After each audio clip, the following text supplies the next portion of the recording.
What's going on, everybody? Welcome back to another Monday Night Raw review. Albeit a little bit late. A lot late. But still none of the same.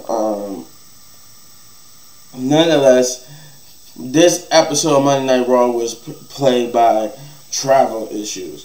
They even referenced it on commentary, Corey Graves, at the beginning, because this is how they started off. He referenced how a lot of the wrestlers that were supposed to be there for their matches or programs wouldn't be able to be there due to travel issues, and some of those wrestlers did end up getting there. They legit end up getting there, like when Matt Riddle and Sami Zayn. So it was like they was them legit getting there just in time to be a part of the program, like they were supposed to be. But they started off with Rey Mysterio. He came out, cut a promo, pretty much as a standard Rey Mysterio promo, talking about how crazy a whirlwind ride he had this past WrestleMania, and being inducted to the Hall of Fame, fighting his son. And they're saying that he didn't really want to fight his son. By the way, I just realized I forgot. That's one of the reasons why I wasn't getting around being celebrating my birthday, which this episode came out on my birthday. So I guess happy belated birthday to me. But yes, Rey Mysterio basically cut the standard same promo about not wanting to fight his son, about the WrestleMania and everything, how much he appreciate everybody, he welcomed everybody to Monday Night Raw. But then Dominic Mysterio came out and cut the same standard promo for, about saying that how much of a deadbeat that Rey Mysterio was, that that he pulled his punches, he didn't really want to fight his father, typical heel stuff. But that he said he knows that Rey Mysterio told him to basically have some cojones, and step into the ring and fight him. It seems like he needs another lesson because he seems like he's a lost cause. He said he's not going to fight Rey Mysterio, but he knows somebody that will. And out comes Finn Balor for the first match of the night, which is Rey Mysterio versus Finn Balor. And this was a good matchup. Them two always work well together. Great spots. But Rey Mysterio this time being able to use the chain would hit Rey Mysterio with the chain, allowing Finn, while the referee was distracted, allowing Finn Balor to hit the coup de grace and get the victory. Finn Balor was pretty much was protected because of him being busted open at WrestleMania. So there was that in this match. We got Becky Lynch with Trish Stratus versus Liv Morgan Raquel. Now the reason why it wasn't Lita for the women's tag team titles was because Lita was attacked earlier in the day and was found by Raquel and Liv, who called for Adam Pearce and everybody. Becky came. Becky was suspicious of Liv and Raquel, thinking they are the ones who attacked Lita, and Trish decided, Becky was gonna go at it alone because she promised a title defense, but then Becky would get some help from Trish, who suggested off camera. Becky said she suggested off camera that she take Lia's place so that it could at least be a fair fight. And that's how we got this. This was a good match. This was a good matchup, actually. This was one. I won't say this was match of the night, but this was definitely a good matchup between the two. But due to some incohesiveness between Trish and Becky, them not being familiar in regular tag team, showed here I love the storytelling in that they purposely did stuff wrong to show that they was wasn't cohesive, and that unless I hope that was the stuff that was doing was purposely wrong. Liv would get the roll-up victory on Trish Stratus to win the SmackDown tag team title, the women's tag team titles for her and Raquel. Big story coming out of this though is that You know, Trish felt bad about it. You know, she was sitting there seeing like she was guilty and you know, felt like she let both Lita and Becky down, but Becky reassured her, you know, that they didn't have a mic or nothing, but you could tell she was reassuring her that as Becky went to go get out the ring, Trish would attack and beat down Becky Lynch, turning heel for the first time in oh God, has it been like a decade? It's been a minute since we seen Trish in a heel persona role. I don't think Trish was heel. Has been a heel since before her final run. Like, I think in her final run leading up to her retirement, she was a face, but I remember she was a heel before that. So I know and that had to be like a decade or so ago, or if not more. But yeah, it's been some time since we seen Trish, heel Trish. I would like she wouldn't comment. I think Byron tried to interview her, ironically my name too. Tried to interview her backstage, and she wouldn't answer his questions.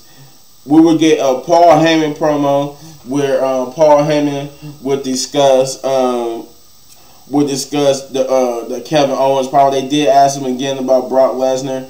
And they asked him a question. You know, they mentioned how last time they asked him, he basically avoided the question, and then he did acknowledge the question this time by saying yes, he could give some insight to why Brock Lesnar did that to Cody Rhodes, but he said next question. You know, he said yes, I could. Next question. He really didn't answer it. But he basically ran down that how he was here, Cody was here. I mean, he was here. The Usos were here. I'm trying to figure out who else he said was here.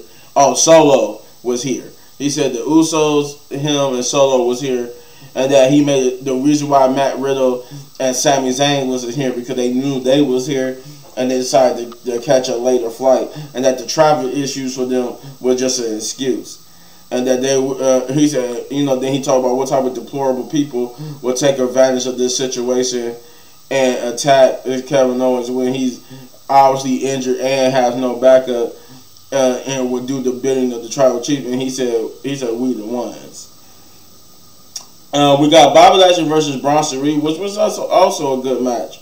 This was a very good match. Good signs that this was run by Triple H, because all these matches, unlike last Monday Night Raw, all these matches was actually it was mostly enjoyable. And this match was too. Bronson Reed and Bobby Lashley went there and got their good spots, played up the big man roles, and this match would end in a no contest or disqualification double disqualification, because Bronson Reed and Bobby Lashley were brawling on the outside, didn't beat the 10 count, and had to have the referees break it up. So I'm interested to see where this is going for them too. Cody Rhodes would cut a promo. Now this was like the best promo of the night. He would come out and talk and address not only WrestleMania, his WrestleMania loss, but Brock Lesnar. He basically started off by saying that you know, how disappointed and and angry he was, but that he said how most people, when something like that happened, he said instead of having the title raised high, he came and not even wanting to come to work. He put a smile on his face, came to work, and tried to get some semblance of satisfaction, some semblance of redemption and vengeance, and he tried to get something. He referencing how he wanted to do something with Roman. He wanted to fight Roman either for the titles again, or he wanted to get some type of payback in the tag team for him. And then he said, and then you offer up your innocence. He said you offer up your innocence to Brock Lesnar. Brock Lesnar repaid with destruction. He also talked about how it was more embarrassing. What was more embarrassing than having the titles way high and having a rubber ducky. Somebody, and he was talking about WrestleMania when somebody do a rubber ducky. I didn't even notice it, but yeah, somebody do a rubber ducky into the ring. It was laying next to Cody Rhodes' head. and that instead of that happening, and he said that was more embarrassing than that. He said was more embarrassing. What was more embarrassing than that was even and not winning the titles as well. Was being beat down. Was being beat down by Brock Lesnar, and he said that, and he wanted to know why. He even brought up the fact that he heard what Wade Barrett said on SmackDown, how Brock Lesnar, it's speculation that Brock Lesnar was unhappy with his position at WrestleMania, with his match being the opener for WrestleMania, and Cody Rhodes getting the main event spot, and that Cody Rhodes mentioned how it seemed like Brock Lesnar is uncertain. And he shouldn't be uncertain because he's like the Predator. He's the best. He's a legend in multiple sports, and not only in WWE but UFC. And that he shouldn't. He's a Predator when he see everybody else. Everybody else is prey when it comes to him. And that he shouldn't be uncertain. That he shouldn't be worried. But now that this happened, he wants, and he asked himself. He asked the crowd, "Am I scared of Brock Lesnar?" He said, "You damn right, I'm scared of Brock Lesnar." But that doesn't mean I don't want to fight Brock Lesnar. And he challenged Brock Lesnar to a match. And said that he's so scared of Brock Lesnar that Brock Lesnar flinch, blink, anything is going to make him want to pounce on Brock Lesnar and beat him, and basically get the upper hand and beat him up so that he could win the match because he knows that Brock Lesnar could dominate him. But yeah, he challenged Brock Lesnar to a match at Backlash, which is being called Backlash. Now, I thank God Triple H took the WrestleMania part out of it and just returned it back to its former glory of being Backlash. I think they said too he's getting rid of like a lot of the gimmick pay-per-views. But yeah, he basically challenged him to Backlash and told him to answer the call, and they basically revealed that he was going to be there next week. We get the next match, which is the Usos versus the Alpha Academy, which was a splendid tag team match, and Alpha Academy actually pushed the Usos to the limit. Haven't seen that since the WrestleMania match, where they got pushed to the limit and then beat, but. Yeah, this is a new wrinkle for them now. This is a different dynamic. They no longer the dominant tag team. Their teams now they getting pushed to the limit by like the likes of Alpha Academy and stuff. So as a new story detail that they're giving for the Usos. I wish they would have done it for Roman, but okay, I guess we still got a little bit longer with Roman being champion. Earlier in the day, I guess it was determined that there was going to be a #1 contenders match, a triple threat match for Bianca Belair's Raw Women's Championship, and it was the initial triple threat was supposed to be Bayley versus Mia Yim versus Piper Niven, and the thing was Dakota Kai and Io, they took exception to Bayley being in the triple threat and told her that why did she get the opportunity, and she already had multiple opportunities to beat Bianca, and they feel like one of them deserves the next opportunity of the group. And to playing peacekeeper, she said she's gonna go talk to Adam Pearce about one of them taking her spot, and they suggested that she do that, taking her spot, as the way to being fair, and it seems to coil, and calm their anger, and thus we got this where Io was the one chosen to take Bayley's spot, and it was ended up being Io Sky versus Michin versus Piper Niven. And this was a good one. A lot of high fly, a lot of top rope stuff, a lot of powerhouse stuff when it comes to Piper Niven. But a little good storytelling here with the group that possibly breaking up and one of them turning face and took the rest of them being healed. I love the story they told here with them. But in the end, Io Sky, surprisingly, for the first time in a long time, got a victory here and is now the new #1 contender to Bianca Belair.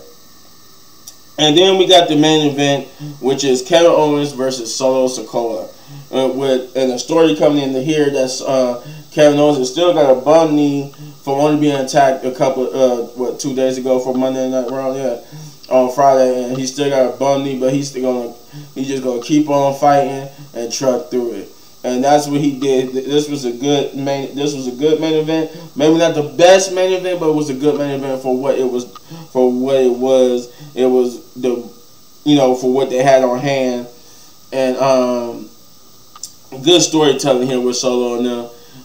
Kevin Owens at multiple points. Kevin Owens, like Solo, had the upper hand and was going to beat Kevin Owens, but eventually Kevin Owens would then get the upper hand to where it was pretty much a foregone conclusion that Kevin Owens beat Solo, and that's when the Usos came with interference abound.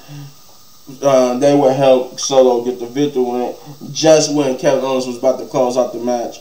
And then as Solo and the Usos stand tall over Kevin Owens, they begin to beat down Kevin Owens, and that's when, like I said earlier, Sami Zayn and them Sami Zayn and Matt Riddle showed up running. They showed them doing the middle of the beatdown. The camera cut to backstage and showed Sami Zayn and Matt Riddle running from the parking lot area to the ring, as they and it was said that they came straight from the airport to there to help Kevin Owens, and they would eventually come out and beat down on the Usos and Solo, sending them packing, and thus ended the show. This was a massive improvement over last week. This should have been times 2 should have been what the Raw After Mania should have been. This should have been the Raw After Mania, but actually a Raw After Mania where surprises, hype, crowd, everything. Like last week was god awful, but this week was good. I'm going to give this episode of Monday Night Raw, I think I gave the other episode a 5. Yeah, I gave it a 5. This is definitely getting a 7 out of 10.